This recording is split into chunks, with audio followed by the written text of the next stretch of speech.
Hello everyone, welcome to the TGT lab. हम guys chapter number 5 जो है geomorphic processes के उसके एमसीक्यू कर रहे थे। हम पिछली वीडियो में हमने टोटल 25 एमसीक्यू कर लिए थे आउट ऑफ 50। तो अब हम नेक्स्ट 25 क्वेश्चंस जो हैं वो इस वीडियो में कवर करेंगे। जिन्होंने पिछली वीडियो नहीं देखी है must watch the video so that you will have enough idea कि हम इस सीरीज़ को कैसे कंटिन्यू कर रहे हैं, कौन कौन से इंपॉर्टेंट टॉपिक और किस सीक्वेंस से हम इसको कवर कर रहे हैं सिलेबस वाइज। ठीक है, ये हमारा टीजीटी एसएसटी के लिए होगा और जितने भी अदर एसएसटी के एग्ज़ाम्स हैं उनके लिए भी ये इनफ है अगर आप करेंगे तो। केवीएस के लिए भी, ईएमआरएस के लिए भी, ठीक है, और जितने भी एलटी ग्रेड के लिए जो एग्ज़ाम्स हैं उनके लिए भी ये काफ़ी हेल्पफुल होगा। तो अब हम शुरू करते हैं नेक्स्ट 25 क्वेश्चंस। हमने चैप्टर 5 के जियोमॉर्फिक प्रोसेस के 25 क्वेश्चन कंप्लीट कर लिए थे। नेक्स्ट 25 क्वेश्चन अब हम इस वीडियो में करेंगे। So the 26 question will be debris, avalanches and landslide are more frequent in the Himalayas compare to the Nilgiri because. Himalaya में नीलगिरी की तुलना में मलबा, हिमस्खलन और भूस्खलन अधिक बार क्यों होते हैं, ये बताना है आपको। क्योंकि नीलगिरी में हिमालय से ज़्यादा वर्षा होती है। हिमालय विवर्तनिक रूप से सक्रिय है और अधिकतर अवसादी और असंगठित चट्टानों से बना है जिसके ढलानें बहुत तीव्र हैं। The Himalayas are tectonically active and mostly made of sedimentary and unconsolidated rocks with very steep slope, or the Nilgiri have weaker rocks than Himalayas. The Himalayas have dense vegetation that triggers landslide. What will be the answer? Nilgiri के जो है वो weaker rock है then Himalaya, ऐसा कुछ भी नहीं है। Himalaya have densely vegetation that triggers landslide. नहीं, अगर डेंसली वेजिटेशन होगा तो उससे तो लैंडस्लाइड जो है वो होने के चांसेस कम होंगे ना, क्योंकि अगर पेड़ पौधे होंगे तो उनकी जड़ों से जो मिट्टी है वो तो बंद के रहेगी एक तरह से, तो कैसे लैंडस्लाइड होगा, तो वो तो पॉसिबल ही नहीं है। तो ये वाला भी आंसर हमारा गलत हो जाएगा। फर्स्ट है the Nilgiri receive more rainfall than the Himalayas. नहीं, ऐसा भी नहीं है, तो आंसर विल बी बी। तो इसका आंसर हमारा हो जाएगा बी, दैट द हिमालयाज जो है वो टेक्टोनिकली एक्टिव हैं और mostly made up of sedimentary and unconsolidated rock with very high steep. Okay, next question चलते हैं। The three form of mass movement. Three form mass movement की कौन सी है? मोस्ट इंपॉर्टेंट क्वेश्चन है, ये आया भी हुआ है। Slump, debris slide and rockfall, creep, flow and slide, heave, flow and slide and exfoliation, granulation and disintegration. What will be the answer? तो हमारे चैप्टर में बताया हुआ है कि हीव दैट इज उत्थान, परवाह एंड संकलन, ये तीन जो हैं ये हमारी थ्री फॉर्म है मास मूवमेंट की। So the answer will be C. Most important है, ये आपको याद रखना है कौन सी थ्री फॉर्म है मास मूवमेंट की। Next question is erosion involves. Erosion involve in situ breakdown of rocks without any movement. In situ और ऑन साइट भी बोलते हैं इसको, मैंने प्रीवियस क्वेश्चन में कराया है। इसी वीडियो का जो फर्स्ट सेक्शन है उसमें आप देख सकते हैं। नेक्स्ट है acquisition and transportation of rock debris by geomorphic agents, deposition of sediments in lower lying areas and building up of the earth surface by endogenic forces. Erosion किस में शामिल होता है? अप्रदन किस में शामिल होता है? सीधी देखो, इसमें बिल्कुल आसानी से हम पता कर सकते हैं बिना किसी गति के चट्टानों का। नहीं, वो तो होगा नहीं। इरोड होके तो क्या होगा? इरोड अगर आपका एक ही साइड पर हो रहा है उसको क्या बोलेंगे हम? ये मैंने पिछले क्वेश्चंस में कराया है, ये इसका मुझे कमेंट सेक्शन में आंसर करो। और नेक्स्ट है हमारा ये acquisition and transportation of rock debris by geomorphic agent, इसको हम इरोजन बोलेंगे। इसी को तो बोलते हैं इरोड होना, एक जो भू आकृतिक कारकों द्वारा शैल अवशेषों का अधिकरण और परिवहन। नेक्स्ट क्वेश्चन है which of the following statement about deposition is correct. Deposition के बारे में कौन सी स्टेटमेंट करेक्ट है वो हमें बतानी है। Deposition is an independent process separate from erosion.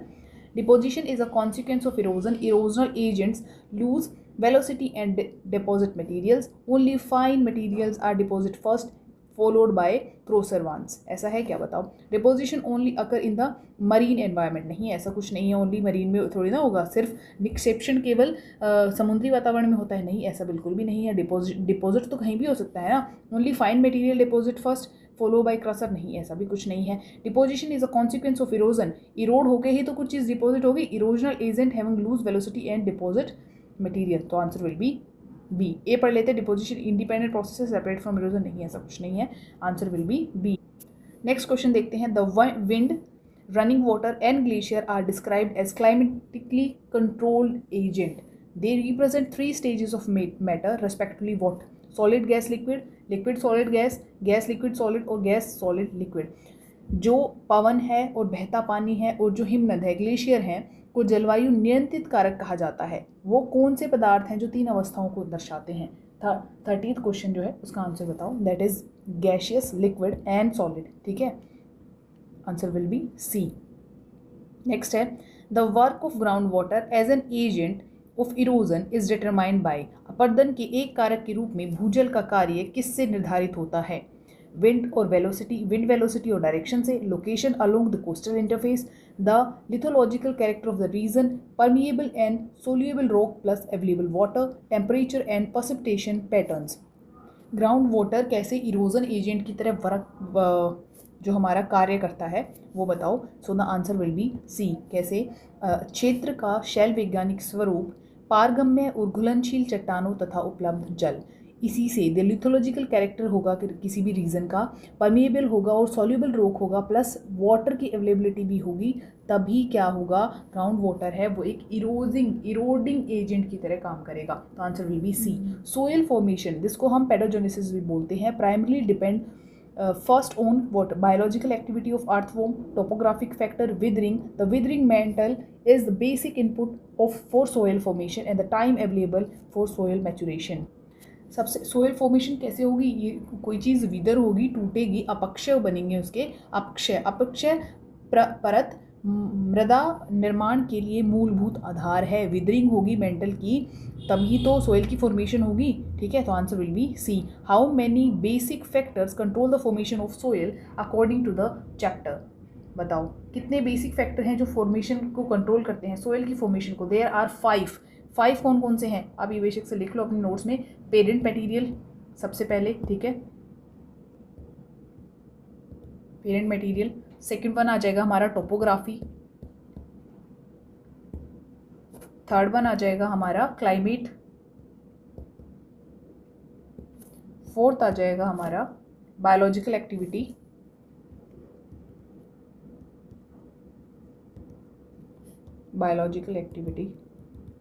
And the fifth one is time. These are the 5 factors that control the formation of soil. Okay, 5 मैंने तुम्हें लिखवा दिए हैं। ठीक है, एक बार मैं इन्हें डिफाइन कर देती हूँ। सबसे पहले आता है हमारा पेरेंट मटेरियल, उसको हम पेरेंट रॉक भी बोलते हैं। ठीक है, ये पैसिव कंट्रोल फैक्टर होता है। ये डिटरमाइन करता है सोयल का कलर क्या होगा, टेक्सचर क्या होगा, उसका केमिकल प्रोपोर्शन क्या होगा, मिनरल्स कौन कौन से होंगे और कंटेंट परमेबिलिटी उसकी क्या होगी। ठीक है, पेरेंट मटेरियल। सेकंड हमारा है टोपोग्राफी। टोपोग्राफी एक तरह से ना हम उसको रिलीफ भी बोलते हैं। ठीक है, रिलीफ ये ज़मीन के जो हालात हैं उसको शो करेगा कि भाई एल्टीट्यूड क्या है, स्लोप क्या है, ये डिटरमाइन करेगा कि भाई वो मतलब जो स्टीप है, स्लोप है, वो कितनी थिन है, थिक है। ठीक है, अपलैंड्स एरिया में, फ्लैट अपलैंड एरिया में वो कितनी है। तो ये हमारे क्या है, एक तरह से ज़मीन के जो हालात हैं, टोपोग्राफी है, रिलीफ है, उसको बताएगा। थर्ड वन है हमारा क्लाइमेट। क्लाइमेट में टेम्परेचर क्या है, रेनफॉल का जो इन्फ्लुएंस है, वो इन्फ्लुएंस रेट कितना है, विदरिंग कितनी हो रही है, वेदर कैसा है वहाँ का, और ह्यूमस फॉर्मेशन कितनी हो रही है, उस हिसाब से हमारी जो सोयल है उस पर क्या फ़र्क पड़ेगा, ये बताता है हमारा क्लाइमेट। और ये हमारा क्लाइमेट क्या है, ये क्लाइमेट हमारा एक्टिव फैक्टर में कंसीडर होगा, और पेरेंट मटेरियल एंड टोपोग्राफी हमारे जो है ये पैसिव फैक्टर्स में कंसीडर होंगे। ठीक है, ये दोनों चीज़ में मैंने तुम्हें बता दी है। फोर्थ वन है हमारा बायोलॉजिकल एक्टिविटी। बायोलॉजिकल एक्टिविटीज़ में हमारा फ्लोरा, फूना, माइक्रो ऑर्गेनिज्म, ये सब आ जाएंगे और ये अफेक्ट करेंगे जो ह्यूमस की फॉर्मेशन होगी ना सोयल में, ह्यूमस फॉर्मेशन को ये सब अफेक्ट करेंगे, बायोलॉजिकल एक्टिविटीज़ होंगी। और टाइम डिटरमाइन करता है हमारा सोयल की थिकनेस को। ठीक है, थिकनेस ऑफ सोयल फॉर्मेशन को डिटरमाइन करता है, और उसकी मैच्योरेशन को और प्रोफाइल जो सोयल की डेवलप होगी उसको भी टाइम हमारा डिफाइन करता है। तो ये 5 फैक्टर मैंने बता दिए हैं, मोस्ट इंपॉर्टेंट है। इसमें से अगर क्वेश्चन आ गया तो इससे बाहर कुछ भी नहीं आएगा। 5 फैक्टर्स मैंने समझा दिए हैं कौन कौन से हैं, कैसे क्या होता है। ठीक है, तो नेक्स्ट क्वेश्चन पर चलते हैं। 34 क्वेश्चन है, parent material is classified as the passive control factor. देखो ये मैंने अभी पढ़ाया था, तुम्हें बताया था, in soil formation which one of the following is also a passive control factor. Passive और एक्टिव। पैसिव कंट्रोल फैक्टर में देखो सबसे पहले आएगा क्लाइमेट, बायोलॉजिकल एक्टिविटी, टोपोग्राफी और प्रेसिपिटेशन। कौन सा हमारा पैसिव कंट्रोल फैक्टर है। तो जो 34 है उसका आंसर हमारा हो जाएगा टोपोग्राफी। मैंने तुम्हें अभी बताया था कि जो टोपोग्राफी है ये दोनों क्या है, पैसिव फैक्टर है। एक्टिव फैक्टर हमारा क्लाइमेट है, ठीक है। बायोलॉजिकल एक्टिविटी भी एक्टिव फैक्टर है, क्लाइमेट भी और पर्सिपिटेशन भी, क्योंकि वर्षा कितनी हो गई, हो सकता है किसी साल ज़्यादा वर्षा हुई हो सकता है किसी साल कम हुई हो, तो वो पूरा वो सोइल फॉर्मेशन को क्या करेगी, बदल कर रख देगी, ठीक है। उसमें डिफ्रेंशिएट क्रिएट कर देगी अगर किसी साल ज़्यादा हुई है, बारिश कम हुई है, ठीक है। बायोलॉजिकल एक्टिविटीज़ भी, अगर मान लो कहीं पर पैंडेमिक आ जाता है और वहाँ की अगर बायोलॉजिकल जो फ्लोरा फोना है अगर वो किसी भी रीज़न से ख़त्म हो जाते हैं, ठीक है, किसी भी क्लाइमेट एक्टिविटी की वजह से अगर वो ख़त्म हो जाते हैं, तो वहाँ की सोयल फॉर्मेशन का भी वो भी पूरी चेंज हो जाएगी और क्लाइमेट भी इसी तरीके से इफेक्ट करेगा। तो ये तीनों क्या है, ये तीनों एक्टिव फैक्टर्स हैं, ठीक है। स्तरीय नियंत्रण कारक हैं ये, और निष्क्रिय कौन सा हो जाएगा, हमारा टोपोग्राफी हो जाएगा। नेक्स्ट क्वेश्चन है the downward transportation of soil components through the soil is called. Illuviation बोलेंगे, एल्यूविएशन बोलेंगे, डिसिलिकेशन या नाइट्रोजन फिक्सेशन, क्या बोलेंगे इसको बताओ। जब सोइल कंपोनेंट्स का डाउनवर्ड ट्रांसपोर्टेशन होता है तो उनको हम निक्षालन बोलते हैं, दैट इज एल्यूविएशन बोलते हैं। तो आंसर विल बी बी। 35 का आंसर हमारा बी हो जाएगा, क्योंकि जो एक्सेस वाटर होता है वो डाउनवर्ड ट्रांसपोर्टेशन में हेल्प करता है सोइल कंपोनेंट्स की, ठीक है। सोइल कंपोनेंट्स की जब डाउनवर्ड ट्रांसपोर्टेशन कैसे होगी, जब वाटर की एक्सेस ज़्यादा होगी, ठीक है, वाटर ज़्यादा क्वांटिटी में होगा, जिससे कि जो एल्यूविएशन है सोइल की वो बढ़ जाएगी, ओके, ठीक।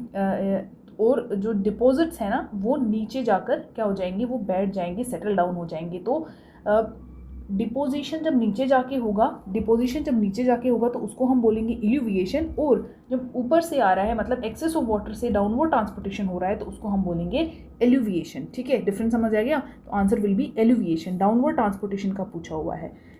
36 है removal of silica from the soil in wet equatorial rainy area with high rainfall is known as.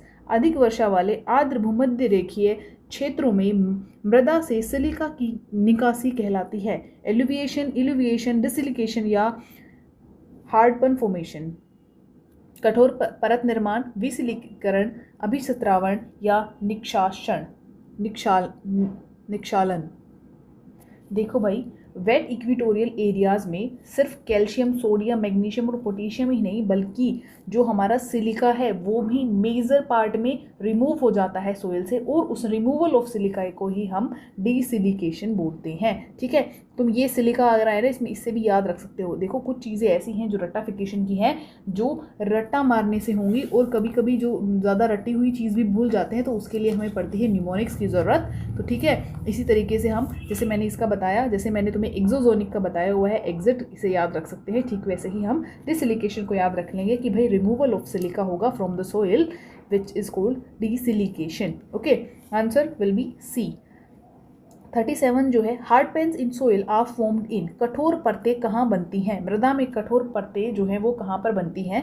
Wait equatorial regions due to excessive rainfall, excessive rainfall की वजह से अत्यधिक वर्षा के कारण आर्द्र भूमध्य रेखा क्षेत्रों में बनती है कठोर परतें, या फिर dry climate where high evaporation brings ground water salts to the surface which form a crust. सूक्ष्म जलवायु में जहाँ उच्च वाष्पीकरण भूजल के लवणों को सतह पर लाता है जो एक परत बनाते हैं, ठीक है। यही तो है, ड्राई क्लाइमेट्स में ही तो बनेंगी, ठीक है। फिर भी हम नेक्स्ट पढ़ लेते हैं। Tundra region due to the freezing of soil water, नहीं, बिल्कुल भी नहीं। Tropical forest due to intense bacterial activity, अरे ट्रॉपिकल फॉरेस्ट में कैसे होगा, तो answer will be B, okay. इसका आंसर हमारा हो जाएगा बी। 37 का नेक्स्ट क्वेश्चन पढ़ते हैं हम। 38 in tropical climates with intermediate precipitation which soil feature is characteristically formed, hardpans of salts, layer of peat और calcium carbonate noodles that is कंकर, या फिर deep profile with iron oxide accumulation only. 38 का answer बताओ क्या होगा, pose करके video. Tropical climates जहाँ पर इंटरमीडिएट precipitation होती है, बिल्कुल मध्यवर्ती वर्षा जहाँ पर होती है, वहाँ पर कैल्शियम कार्बोनेट जो है जिनको हम कंकर बोलेंगे उनकी फॉर्मेशन होती है, ठीक है। कंकर आर फॉर्म्ड, तो answer will be C. 39 question जो हमारा है, एजर्शन दे रखा है humus accumulate more in cold climate than humid tropical climates. क्या ऐसा है कि ठंडी जलवायु में आर्द्र उष्ण कटिबंधीय जलवायु की तुलना में अधिक ह्यूमस संचित होता है, और कारण क्या बताया हुआ इसका कि ठंडी जलवायु में जीवाणु वृद्धि और गतिविधि धीमी हो जाती है, जिससे अपघटित जैविक पदार्थ बचता है। आर्द्र उष्णकटिबंधीय जलवायु में जीवाणु क्रिया तीव्र होती है और मृत वनस्पति तेजी से ऑक्सीकृत हो जाती है। देखो फ्रीजिंग का कॉन्सेप्ट हमने देखा है, हमने देखा है कि काफ़ी सारा अब आजकल जो है ज़्यादातर फूड जो है वो फ्रीज मिल जाता है हमें। तो वो फ्रीज़ करने का जो फ्रीज़ करते हैं वो उससे होता क्या है कि जो उसमें जीवाणु की जो वृद्धि है, एक तरह से जो बैक्टीरियल एक्शंस हैं उनकी ग्रोथ रुक जाती है, जिसकी वजह से हम किसी भी फ्रीज्ड फूड को जब हम खाते हैं या बाद में उसका यूज़ करते हैं तो वो जिस कंडीशन में हमने उसको रखा था उसी कंडीशन में हमको वो बाद में मिलता है। ठीक है, तो ये हमारा कारण बिल्कुल सही होगा। अब देखते हैं हम इसका असर्शन क्या सही है कि भाई ठंडी जलवायु में आर्द्र उष्णकटिबंधीय जलवायु की तुलना में अधिक ह्यूमस संचित होता है। ये बिल्कुल सही है, तो दोनों ही आंसर क्या होंगे, सही होंगे। तो answer will be both A and R are true and R is a correct explanation of A. तो answer will be A. 40th question देखते हैं हम। 40th क्वेश्चन है nitrogen fixation by rhizobiums occur in decomposition animal matter in soil, root nodules in leguminous plants, the clay mineral zone of deep soils, hardpan crust of dry climate soils। Nitrogen fixation कैसे करते हैं, B answer होगा इसका। ठीक है, जो हमारे फलीदार पौधे की जड़ हैं उनकी ग्रंथिकाओं में ये होता है। ठीक है, नाइट्रोजन फिक्सेशन। नेक्स्ट हमारा मैच द फॉलोइंग। ये मैच द फॉलोइंग तुम करोगे भाई। ठीक है, आंसर मुझे बताओ, इसका ए होगा, बी होगा, सी होगा या डी होगा। कमेंट सेक्शन में मुझे तुम बताओ। देखो पॉज करो वीडियो और पढ़ो। ओरोजेनी क्या होती है, एपिरोजेनी क्या होती है, अर्थक्वेक्स और प्लेट टेक्टोनिक्स, कौन सा इसका करेक्ट आंसर है तो मुझे कमेंट सेक्शन में इसको बताओगे। और जिसका आंसर सही होगा I will give heart to the comment. बिल्कुल इजी क्वेश्चन है। अगर तुमने ये क्वेश्चन कर लिया इसका मतलब तुम बिल्कुल सही डायरेक्शन में जा रहे हो। इसका अगर आंसर तुमने फाइंड आउट कर लिया तो आप बिल्कुल सही से अपने पढ़ रहे हो और आपकी तैयारी बहुत ज़्यादा अच्छी चल रही है। ठीक है, नेक्स्ट क्वेश्चन हम देखते हैं 42। स्टेटमेंट फर्स्ट है gravity is the force that activates all down slope movements of matter. Statement 2 है without gravity and gradient no erosion transportation and deposition would be possible. क्या दोनों सही हैं या कोई एक सही है? गुरुत्वाकर्षण बल वह बल है जो पदार्थ की सभी अधोढाल गतिविधियों को सक्रिय करता है और गुरुत्वाकर्षण और प्रवणताओं के बिना कोई अपर्दन, परिवहन और निक्षेपण संभव नहीं होगा। जी हाँ, दोनों ही बिल्कुल सही स्टेटमेंट है। Both statement are correct. Gravity की वजह से ही सब कुछ हो रहा है भाई। ये जितनी भी हमारी मूवमेंट्स हैं, जो ये पूरा चैप्टर ही डिपेंड इस चीज़ पे है कि ग्रेविटी है। अगर ग्रेविटी नहीं होगी तो हमारा ये चैप्टर जो है वो हम कभी पढ़ते ही नहीं। ठीक है, क्योंकि उसकी वजह से ही सारी मूवमेंट्स हो रही हैं हमारी। 43rd क्वेश्चन है which of the following does not activate an indirect gravitational stress according to the chapter. Wave current है, टाइड इंड्यूस करंट्स हैं, विंड्स हैं, रेडियो एक्टिव डीके है। कौन सा होगा? निम्नलिखित में से कौन सा अप्रत्यक्ष गुरुत्वाकर्षण प्रतिबल को सक्रिय नहीं करता? देखो भाई, वेव करंट आएंगी वो भी करेंगी, टाइड इंड्यूस करंट आएंगी वो भी करेंगी, विंड्स भी करेंगी, लेकिन रेडियो एक्टिव डीके नहीं करेगा। ये तीनों ही जो हैं ये एजेंट हैं जो क्या करते हैं, इरोड भी करते हैं और डिपोजिट भी करते हैं, लेकिन रेडियो एक्टिविटी डीके से ऐसा कुछ भी नहीं होता। तो आंसर विल बी हमारा डी। ओके, नेक्स्ट, क्योंकि नोट पूछा हुआ है ना, which of the following is an activating cause of mass movement. निम्नलिखित में से कौन सा वृहत संचलन का एक सक्रिय कारक कारण है? ढलानों पर सघन और नियंत्रित वनस्पति आवरण, कोमल और कर्मिक ढाल प्रवणताएं, प्राकृतिक वनस्पति का अंधाधुंध निष्कासन, कठोर संगठित आधार शैल की उपस्थिति। कौन सा इसका आंसर होगा? जो मास मूवमेंट किस लिए होता है? देखो पीछे एक क्वेश्चन आया था जिसमें बताया हुआ था कि जो वेजिटेशन होगा अगर उसकी वो मात्रा ज़्यादा बढ़ जाएगी तो मास मूवमेंट नहीं होगा, मास मूवमेंट होगा, ऐसा कुछ था और वो हमारा गलत था। ठीक है, याद आया तुम्हें? अगर तुम ध्यान से क्वेश्चन करते हुए आ रहे हो मेरे साथ तो तुम्हें ध्यान आया होगा। तो देखो एक्टिवेटिंग कोजिंग कौन सा है मास मूवमेंट का? Indiscriminate removal of natural vegetation. अगर नेचुरल वेजिटेशन नहीं होगा, अगर पेड़ पौधे नहीं होंगे तो क्या होगा? जो हमारी सोयल है उसकी जो पकड़ है वो कमज़ोर हो जाएगी और जिसकी वजह से क्या होगा? मास मूवमेंट्स इंक्रीज हो जाएंगे। So the answer will be C. 45th question देखते हैं। The intensity of action of exogenic geomorphic processes when climate factor are equal depends on, जलवायु कारक समान होने पर बहिर्जात भू आकृतिक प्रक्रियाओं की क्रिया की तीव्रता किस पर निर्भर करती है? बताओ मुझे आंसर।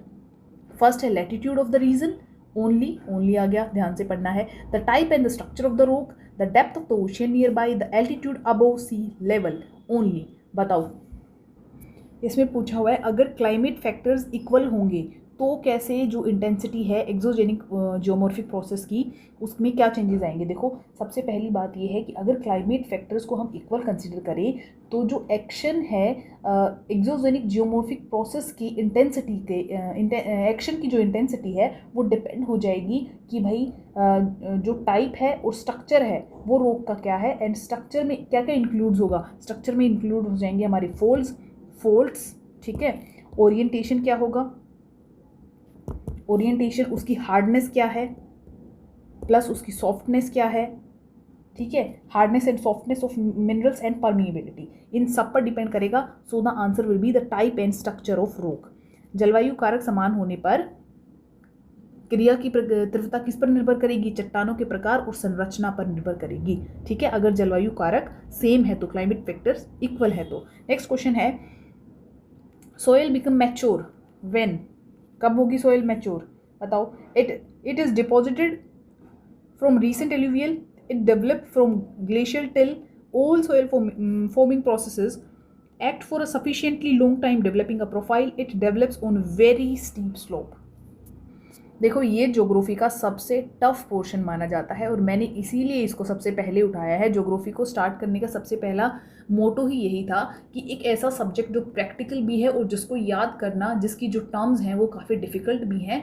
एक पोर्शन जो हमारा इंडियन ज्योग्राफी वाला है उसको हम बचपन से ही पढ़ते आ रहे हैं और वो हम जिस देश से बिलोंग करते हैं उसकी ऑब्वियसली बात है, उसके जो फीचर्स होंगे, क्लाइमेटिकल फीचर्स होंगे, वो हमें थोड़े क्या है फेमिलियर होते हैं, तो वो चीज़ हमें थोड़ी सी ईजी लगती है। लेकिन जितनी भी हमारी फिजिकल ज्योग्राफी है उसको हमने इतनी ध्यान से नहीं पढ़ा होता, या फिर भूल गए हैं हम जिन्होंने भी 11th-12th में पढ़ा होगा, तो ये वाला पोर्शन जो है वो लिटिल डिफिकल्ट लगता है। इसलिए मैंने तुम्हें इस पोर्शन का सबसे पहले करवाया है। और ये जितने भी क्वेश्चंस हैं अगर तुमने कर लिए ना, मैं तुम्हें लिख के दे रही हूँ 101% तुम लगा लो, ठीक है। बल्कि मैं तुम्हें 200 बोल दूँ तो भी कम है कि अगर तुमने ये सारे क्वेश्चंस कर लिए और अगर तुमने अच्छे से एक बार बस चैप्टर पढ़ लिया तो इससे बाहर फिजिकल ज्योग्राफी का एक भी क्वेश्चन मैं तुम्हें बता रही हूँ अगर आ जाए तो मुझे मैसेज कर देना मेरे टेलीग्राम चैनल पर @the TGT Lab Official, ठीक है, कि मैम ये वाला क्वेश्चन फिजिकल ज्योग्राफी का है और ये यहाँ से बाहर आया है। कोई क्वेश्चन बाहर नहीं आता सिलेबस से, आपके सोर्सेज पर डिपेंड करता है कि आपके सोर्सेज की डेप्थ कितनी है, ठीक है।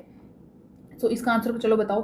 सोयल बिकम मैच्योर व्हेन, भाई उसको इनफ टाइम मिलेगा तो वो मैच्योर होगी ना। कोई भी चीज़ को मैच्योर होने के लिए क्या चाहिए? सबसे पहले टाइम। तो answer will be all soil forming process act for sufficiently long time developing a profile. सभी मृदा निर्माण प्रक्रियाएं पर्याप्त लंबे समय तक कार्य करती हैं और एक परिच्छेदिका विकसित होती है। Answer will be C. Statement वाले क्वेश्चन है नेक्स्ट। 47th है, in humid tropical climates bacterial growth is intense and humus content in soil is very low. Statement 2 है, in sub arctic and tundra climates peat layers develop due to a low bacterial activities, leaving undecomposed organic matter. आर्द्र उष्णकटिबंधीय जलवायु में जीवाणु वृद्धि तीव्र होती है और मृदा में ह्यूमस की मात्रा बहुत कम होती है। उप आर्कटिक और तुंद्रा जलवायु में कम जीवाणु गतिविधियों के कारण अपघटित जैविक पदार्थ बचता है और पीट परतें विकसित होती हैं। क्या दोनों स्टेटमेंट सही है या कोई एक सही है? देखो, दोनों ही स्टेटमेंट सही हैं बिल्कुल। कैसे? जो ह्यूमिड ट्रॉपिकल क्लाइमेट्स होता है ना, उसमें जो जितनी भी डेड वेजिटेशन होगी वो रैपिडली ऑक्सीडाइज हो जाती है और जिसकी वजह से वो बहुत ही लो, मतलब बहुत ही कम ह्यूमस कंटेंट छोड़ती हैं, ठीक है। तो इसमें ह्यूमिड ट्रॉपिकल क्लाइमेट्स में bacterial growth is intense and humus content in soil is low. तो ये बिल्कुल सही है। नेक्स्ट है हमारा जो सब आर्कटिक और टुंड्रा क्लाइमेट्स हैं उनमें पेट लेयर डेवलप होती है और low bacterial activities that living undecompose organic matter. तो ये भी बिल्कुल सही है। तो दोनों स्टेटमेंट बिल्कुल सही हो जाएंगी, इंपॉर्टेंट है ये भी। नेक्स्ट देखते हैं हम, which agent of erosion is not control by climatic conditions. कौन सा क्लाइमेटिक कंडीशंस को कंट्रोल नहीं करता है? अपर्दन का कौन सा कारक है ऐसा? विंड, रनिंग वाटर, ग्लेशियर या wave? Answer will B wave. Okay, erosion में क्या वेव का होगा? ग्लेशियर भी इरोड करते हैं, डिपॉजिट करते हैं, रनिंग वाटर भी, विंड भी, वेव्स नहीं करती हैं, ठीक है। 49 का आंसर है, क्वेश्चन पढ़ते हैं हम। एजर्शन दिया हुआ है, the earth surface continues to show relief variation deposit constant action of exogenic processes. Endogenic forces continuously elevate or build up part of the earth's surface opposing the leveling work of exogenic processes. देखो आपको थोड़ी सी difficult लग सकती है, लेकिन अगर तुमने ये क्वेश्चन कर लिए ना तो फिर कैसे भी आ जाएं। ये बिल्कुल मैंने ना NCERT की बेस पे ही बनाए हैं, क्योंकि इस बार जो क्वेश्चंस मैंने 2025 के एग्ज़ाम देखे हैं उसमें क्वेश्चंस ऐसे आ रहे हैं कि अगर आपका बेसिक क्लियर नहीं है, अगर आपका कॉन्सेप्ट क्लियर नहीं है, तो you are not able to solve the question, okay. और वहाँ पर इतना प्रेशर होता है, टाइम का प्रेशर होता है, जिसकी वजह से आता हुआ क्वेश्चन भी हम गलत करके आ जाते हैं, ओके। तो हमें बहुत ध्यान से और बहुत फोकस से आंसर को क्वेश्चन को अटैम्प्ट करना होगा, और वो तब होगा जब आपको कुछ आता होगा। कुछ आता ही नहीं होगा तो कितना ही फोकस हो भाई, आपका क्या ही फ़र्क पड़ता है, ठीक है। तो 49 है हमारा, उसमें वो दोनों ही सही हैं, both A and R true, and R is a correct explanation of A, answer will B A।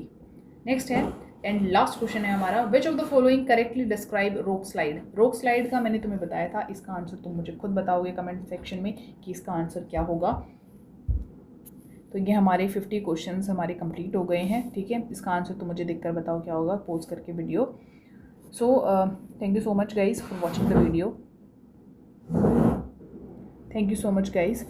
मेरा टेलीग्राम हैंडल है, आप इसको ज्वाइन कर सकते हैं @TGT Lab ऑफिशियल। वहाँ पर ही आपको डिस्कशन ग्रुप का लिंक मिल जाएगा, आप उसको भी ज्वाइन कर सकते हैं। अगर कोई डाउट है तो आप मुझसे वहाँ पूछ सकते हैं।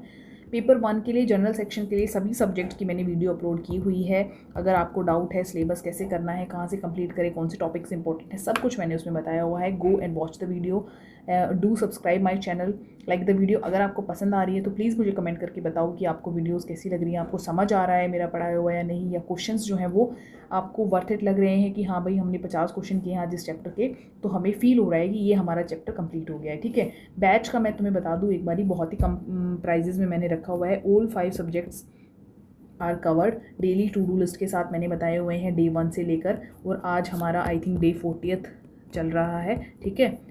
तो डे 1 से लेकर सारी टू डू लिस्ट प्रोवाइड की हुई है सारे सब्जेक्ट की, कहाँ कहाँ से कौन से सोर्सेज से वीडियोस कौन सी देखनी है, कितनी वीडियोस देखनी है, कौन सा पार्ट कैसे कंप्लीट करना है।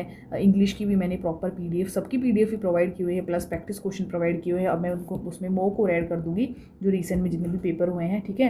तो it will be helpful for you to score easily around 80+ marks. अगर आप उसको अच्छे से करेंगे ना तो 80+ मार्क्स आपके कहीं भी नहीं गए, ठीक है। बस ज़रूरत है आपकी प्रैक्टिस की और कंसिस्टेंसी की, 2 चीज़ें अगर आप दे दोगे तो आपका पेपर जो है वो हो जाएगा। Thank you so much guys for watching the video. Thank you again.